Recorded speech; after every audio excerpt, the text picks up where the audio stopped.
मैं दोबारा से फिर बताना चाहता हूँ, जो गुप्त नवरात्र है इसकी पूरी जानकारी दूंगा। अपने गुप्त नवरात्रों में कैसे कैसे पूजा करनी चाहिए। जय श्री राम, जय माता दी, बालाजी महाराज की जय। मेरे पास में एक सवाल आया था, बार बार आया था कि गुप्त नवरात्रों के अंदर जी हम जवारे बोते हैं, जो जौ बोते हैं, क्या वो जौ बोने चाहिए या नहीं बोने चाहिए। और दूसरा था, क्या हमने गुप्त नवरात्रों के अंदर में अखंड ज्योत जलानी चाहिए या नहीं जलानी चाहिए। और तीसरा सवाल आया था, कैसे जैसे हम नवरात्रि करते हैं, नवरात्रों में ही सब तरीके की जो पूजा पाठ, जैसे वो देवताओं की अन्य सामग्रियाँ चढ़ाते हैं, सारी सेम नवरात्रों की तरह ही करना चाहिए। तो इसको हम जैसे सबके सामने कर सकते हैं और सबको बता सकते हैं, जैसे परिवार में जौएं बो देते हैं। मैं दोबारा से फिर बताना चाहता हूँ, जो गुप्त नवरात्र है इसकी पूरी जानकारी दूंगा। अपने गुप्त नवरात्रों में कैसे कैसे पूजा करनी चाहिए और जौएं बोनी चाहिए या नहीं बोनी चाहिए, खंड जोत जलानी चाहिए नहीं जलानी चाहिए। इस वीडियो को आप अंत तक ज़रूर देखना और उसके जो कारण है, क्या कारण से हम इन चीज़ों को करना चाहिए या नहीं करना चाहिए, तो इसकी जानकारी मैं पूरी दूंगा इसमें। और जिन्होंने चैनल को सब्सक्राइब नहीं किया, आप चैनल को सब्सक्राइब कर ले। हमारा बालाजी दरबार लगता है, दरबार संबंधी जानकारी हो, यंत्र मंत्र तंत्र पूजा पाठ ज्योतिष वास्तु और या फिर दरबार से ऑनलाइन पूछा आप लोगों को मिलती रहती है। तो दरबार से ऑनलाइन पूछा भी ले सकते हैं, नंबर लिखवा करके, अर्जी लगा करके। शुरू करते हैं कि हमने क्या गुप्त नवरात्रों में जवारे बोने चाहिए। ये जो गुप्त नवरात्रे होते हैं भाई, इसमें सबसे पहले तो मैं आप लोगों को बता देता हूँ, गुप्त नवरात्रों के अंदर जवारे नहीं बोने चाहिए, क्योंकि हमने सिर्फ एक मंत्र साधना करनी है। जवारे का जो मतलब होता है क्या, कि लोगों को, दूसरों को ये पता ना चले कि हम साधना कर रहे हैं। और साधना की जवारे बोने की कोई आवश्यकता नहीं होती। आपका मन करे तो आप बो सकते हो, नहीं कोई बोने की आवश्यकता नहीं होती जवारे का। दूसरी बात है, यदि आपके अंदर सामर्थ्य है, आप लगातार अखंड ज्योत जला करके साधना करना चाहते हैं, पूजा करना चाहते हैं, पाठ करना चाहते हैं, व्रत करना चाहते हैं, ध्यान साधना करना चाहते हैं, दिव्य साधना करना चाहते हैं, योग साधना करना चाहते हैं, तो आप कर सकते हैं। आपके परिवार के अंदर यदि आपके अंदर सामर्थ्य है तो आप अखंड ज्योत, क्योंकि अखंड ज्योत जलाने से क्या होता है, हमारे पास माँ ज्वाला शक्ति के रूप में साक्षात रहती है। यदि आपके पास सामर्थ्य है तो अखंड ज्योत जला करके लगातार भी आप पूजा कर सकते हैं।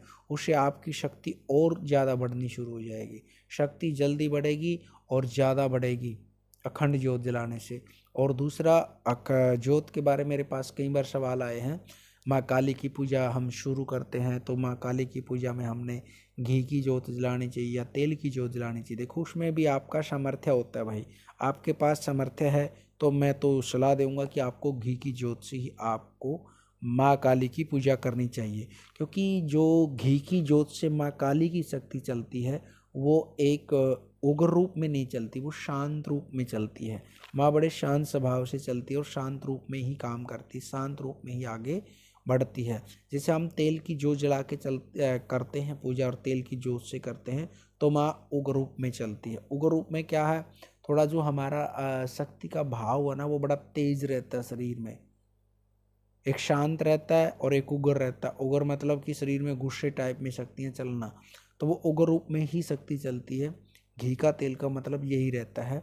और इसमें आप अखंड ज्योत जलाकर, तेल की जलाकर भी आप इसकी साधना कर सकते हैं गुप्त नवरात्रों के अंदर, यदि माँ काली की साधना करना चाहते हैं। और अन्य देवताओं की करनी है तो आप घी की ज्योत जला करके ही करो। भैरवनाथ की करनी है तो तेल की जला सकते हो, अन्यथा आपका घी का सामर्थ्य है तो घी की ज्योत जला के ही जप करना चाहिए। और दूसरा क्या है, इनमें गुप्त नवरात्रों के अंदर में आप जितनी साधनाओं को गुप्त रखोगे और जितनी साधनाओं को आप गुप्त रखोगे उतनी ही आपको फलीभूत होंगी। ये साधनाएं उतनी ही फलीभूत होती हैं, क्योंकि गुप्त का मतलब होता है गुप्त ही रखना, गुप्त साधनाएं, गुप्त शक्तियाँ। तो ये सारी चीज़ हमारे को गुप्त तरीके से प्रदान होती हैं। और इन्हीं ही गुप्त नवरात्रों के अंदर बहुत सारे लोग होते हैं जो तंत्र करने वाले, यंत्र करने वाले, जो मंत्र करने वाले हैं। बहुत सारी सिद्धियाँ इसके अंदर सिद्ध भी की जाती हैं, बहुत सारी चीज़ें इनके अंदर काटी भी जाती हैं। जैसे हम कोई किसी के ऊपर यंत्र चल रहा है, कोई मंत्र चल रहा है, किसी के ऊपर प्रेत जिन जनाद मसान मसानी, तो इन नवरात्रों के अंदर ही काटने के लिए भी सबसे सक्षम होते हैं, क्योंकि गुप्त चीज़ गुप्त तरीके से कटती है। तो इसलिए हमने इन चीज़ों की सावधानी रखनी चाहिए कि कि जो भी हम पूजा करें, पाठ करें, व्रत करें, नियम करें, तो ये चीज़ हमने हमेशा गुप्त रखनी चाहिए। जितने आप गुप्त रख के चलोगे उतनी ही आपको फलीभूत होंगी।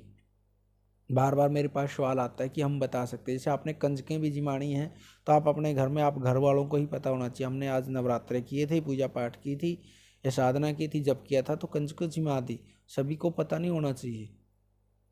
ठीक है। और उससे हमारा क्या ना, जो पूजा पाठ का कर्म होता है, जो साधना होती है, उसमें विलम्ब होना शुरू हो जाता है।